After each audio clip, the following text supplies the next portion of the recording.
Well, welcome. 3 days in, spring ball, and just got back from spring break. Practice 4 here in a little bit, and we're going. So, open it up to questions.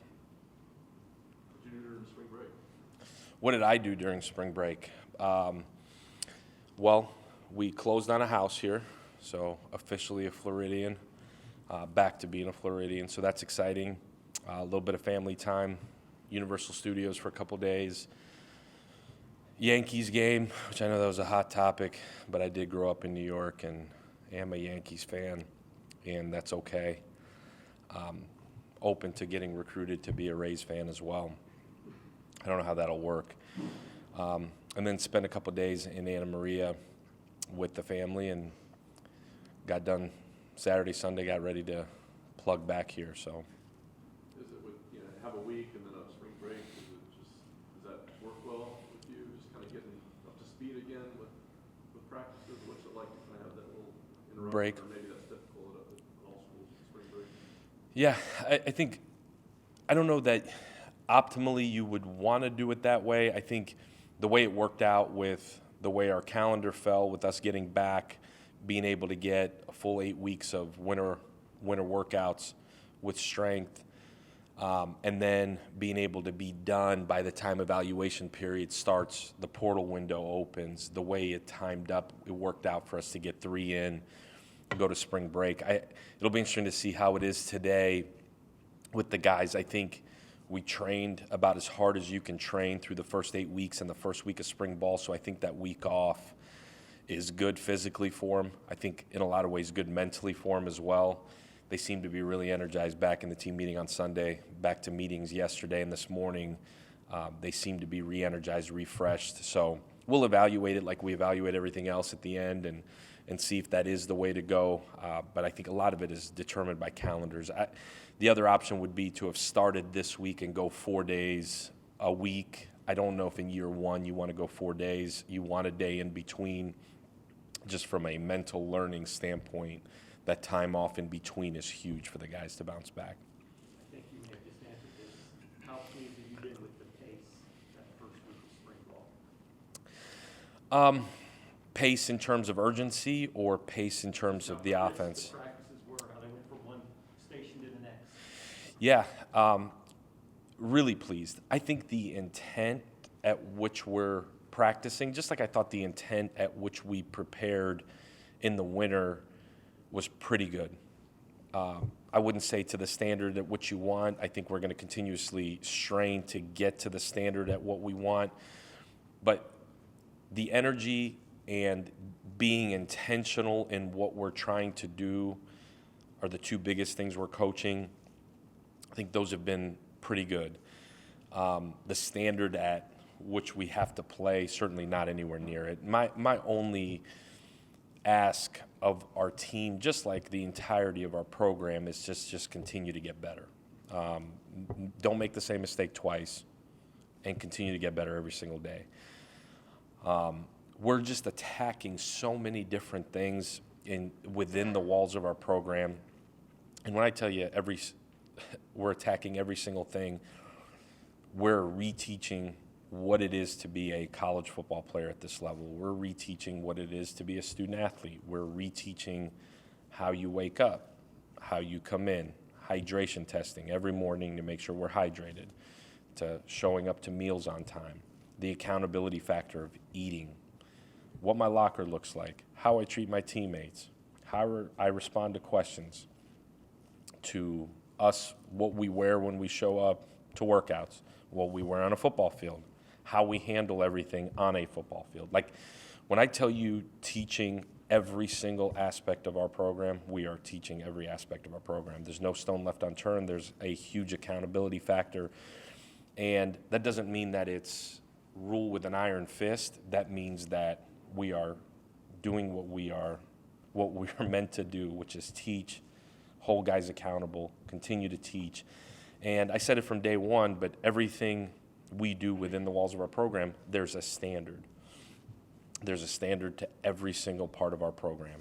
That's from our coaches to our players to support staff, to academics, to nutrition, to strength, to every single person that touches our players, to sports information, there's a standard. And it's really, really black and white. I think as coaches, when you make it gray, you can really muddy it up. There's a standard. You're at the standard or you're not. And once we reach a certain standard, we'll raise that standard. Right now, we're still in the process of establishing standards. So that's a long-winded answer to your question of, has it been crisp? It's been really energetic. I love the intent with which the guys love to play. To be honest with you, part of why I wanted this job is because in my time in Florida, down the road, in my time recruiting young people from Florida, these guys love football. And most of our rosters from the state, these guys love ball. I had no question with what it would look like in terms of between the white lines. You win games with partly what you do between the white lines and certainly with how you approach every day. And so we have hammered more on how you approach every day, more so than the actual football. But I have been pleasantly surprised, to be honest with you, on the football side. You mentioned the energy levels. I imagine you're very pleased with the buy-in overall from the group to this ball. Yeah, in a lot of ways, I'd say a majority of the group, the buy-in has been really good from a football side. From an off-the-field side, I think it's an everyday battle to hold guys to the standard, academically, socially. Like I said, how we do everything within the walls. I think there's an intent to do right all the time. I think there's still a learning how to win in everything we do. Part of it is establishing a winning culture, right? Like, we haven't won here in 3 years. So how do you battle that? Well, you scrap it, you start from scratch, and you hold guys to a certain standard. So there is an energy within our walls. There's an energy on the football field.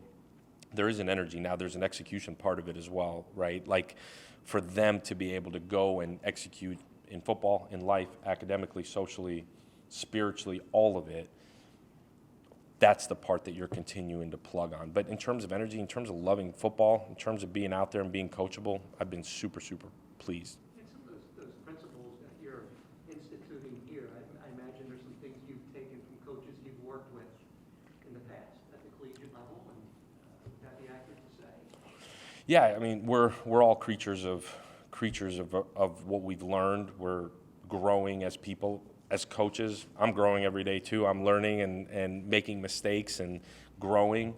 But absolutely, you've seen it done a million different ways. At the end of the day, I think for me to be successful as the head football coach here, I got to do it my way. And that is probably in a lot of ways a culmination of different things I've seen. I've seen it done wrong too. And so probably learn more from the wrong than the right.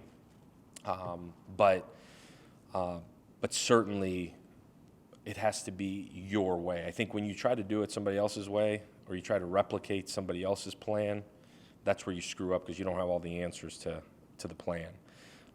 So I feel like we're doing it my way in every imaginable way. My way is also one in which I listen to everybody around me. I really thought it was critically important to hire people that are, one, smarter than me, two, experts at their jobs, so that I can also grow and learn. So I feel like we've done that as well in a lot of ways. When you have guys who have been through a lot of losses and are still here, is it as easy as scrap it, hold them to a new standard, or is there fallout? Is there constant kind of working with them to kind of get that stuff out of their system and look differently? Yeah, it's absolutely scrap it and start from scratch. That doesn't mean that you demean anybody or put anybody down. It's a new day, it's a new light. Every single day is a new day and an opportunity to go win. That's part of what you're instilling within these guys is that, hey, one, I'm going to show you, I'm going to tell you, I'm going to lead you to create a winning culture. That's a winning culture in everything, academically, how you go to school, how you reach your full potential in the classroom, socially, what do I do outside of here, what I put in my body, how I treat people, do I treat women with respect? Like all those things socially, like that's all part of it as well. And helping these guys grow in every aspect of their life. But the winning culture is in everything. Part of what we do within our walls is being 1-0 in everything we do, winning in every single thing we do. That carries over into practice. We got into some situational football practice 3, third down situations. There's a winner and a loser. Every day, turnovers are a huge point of emphasis. There's a winner and a loser. Generally, everything we're doing, there's a winner and a loser. GPA, put up the GPAs by position group on Sunday. There's winners and there's losers in that as well. So you're trying to preach the winning culture in every single thing you're doing, and the standard is to win in everything we do. And so you don't have to demean anything that happened before. I kind of go back to what I said. I respect the history and I respect what's happened, but we're moving in a new direction and setting standards in everything we're doing. So that doesn't mean that you put down the history. You can respect it, but you don't have to emphasize it, I guess, in that respect. Through free practice, initially you said wide receiver is probably going to be the hardest position to kind of acclimate those guys. You have a Joe and Joffrey still kind of dealing with nagging injuries. First 3 practices, what have you felt? What are you looking for as you go into week 2 with the wide receiver group as they kind of progress in this process? Yeah, the wideout group is an interesting one because we've been so up and down injury-wise. Ajo, I still haven't seen him really go. He's going to get back into it this week. So we need him to be a really good player for us. He's a big body. He's played some ball, hasn't played a ton of ball. Man, like physically, if you could draw a player, that's what they look like. He's got to go do it. Now, like there's a point where you got to go, right? Like he has to go. Joffrey Brown is another one coming off of a shoulder. He's going to be able to go do some stuff in a red jersey this week, which will be good to see. He's been running full speed. Now, can you go and actually line up against somebody and go play? Man, like if those 2 guys can be really good players for us, that would drastically make me feel better. Like Yusuf Terry you talk about guys that have grown a ton within our program, like there's a guy that hasn't played a ton of college football, was highly recruited, expectations were really high for him, has underachieved in every part of his college career so far.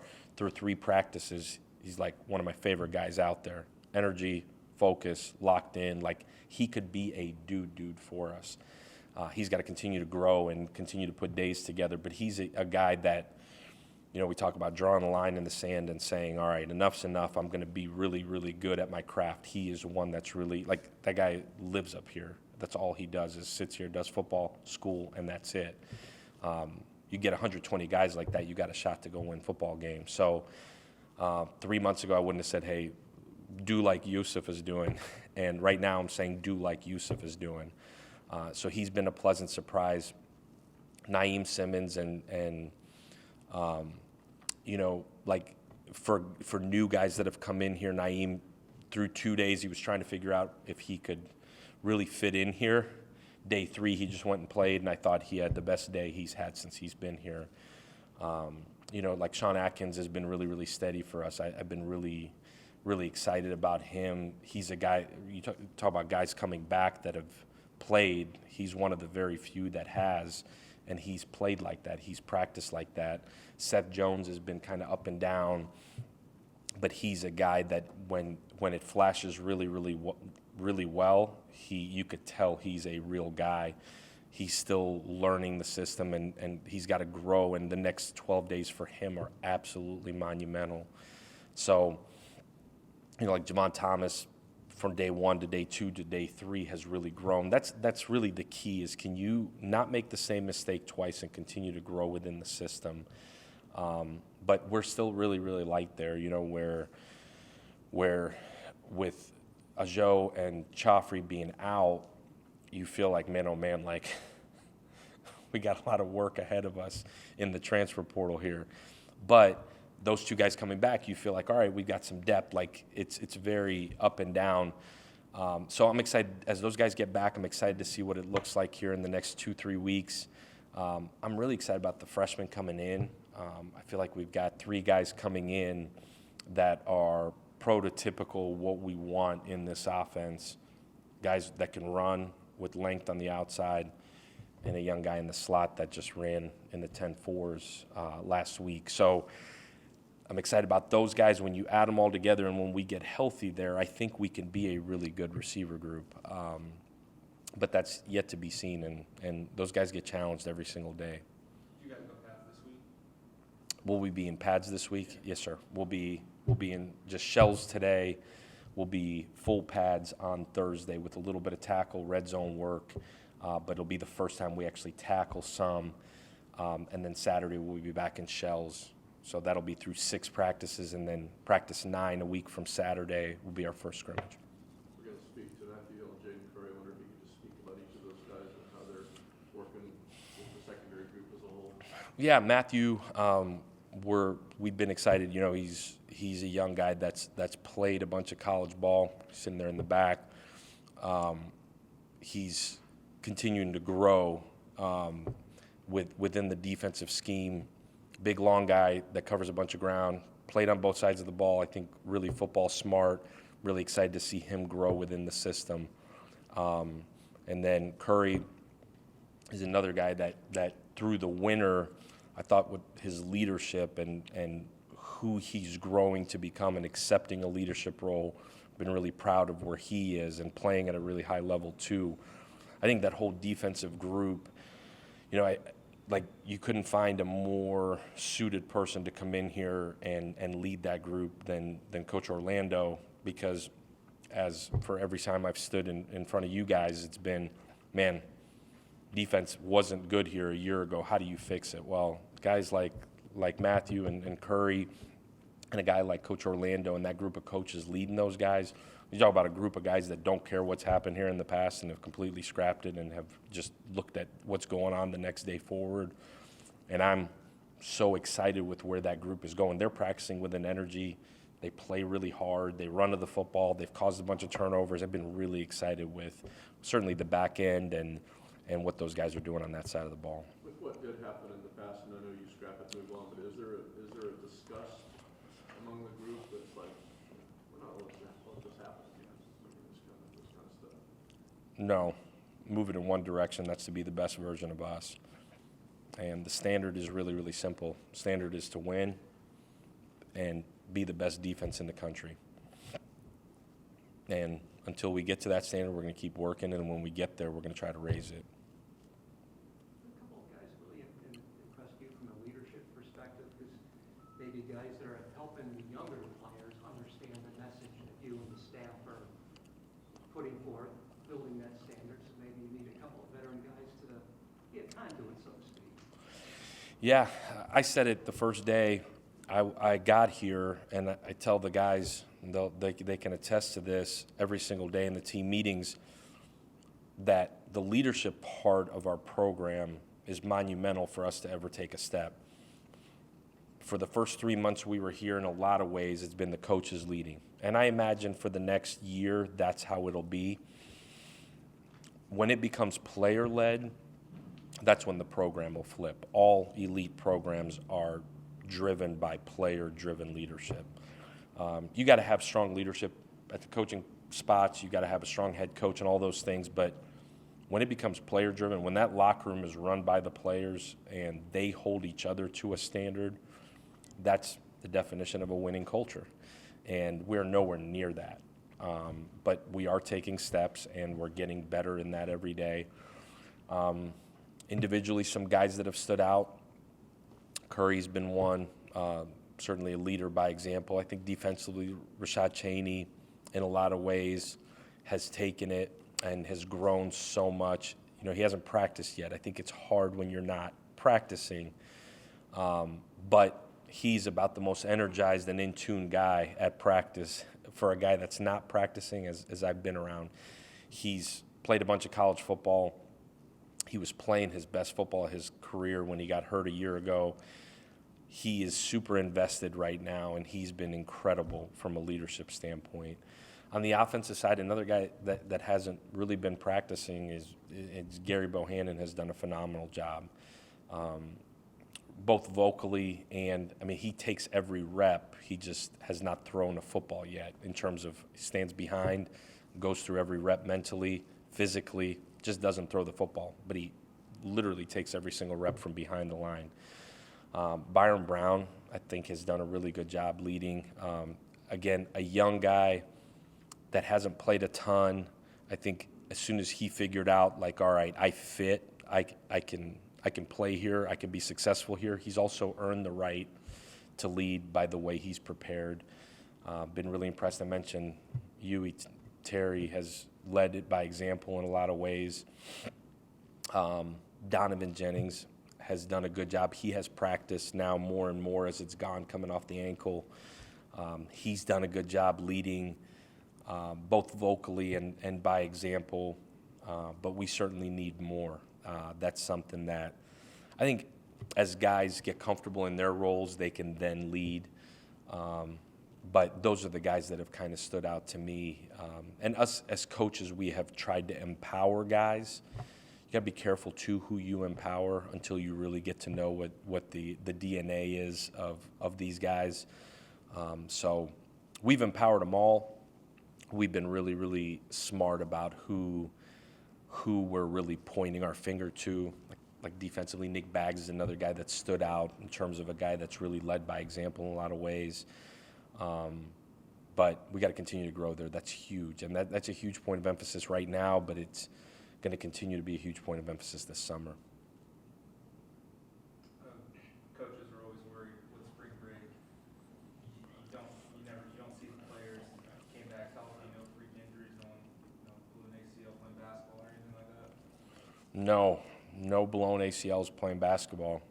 For the most part, we're back in one piece and ready to roll. Man, yeah, I lost some sleep there thinking through that. But at some point, you got to have some trust and some blind faith that guys are going to do the right thing. Again, part of a winning culture, right, is that guys care enough about what we got going on here from a football standpoint that they're going to take care of themselves. At the same time, they got to go have fun and be college kids too. Like this has to be a fun time for them. We ask a lot of them, take a lot of their time.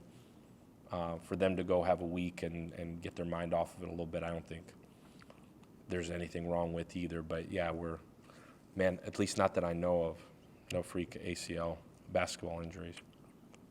Be more worried about the coaches in that regard than the players.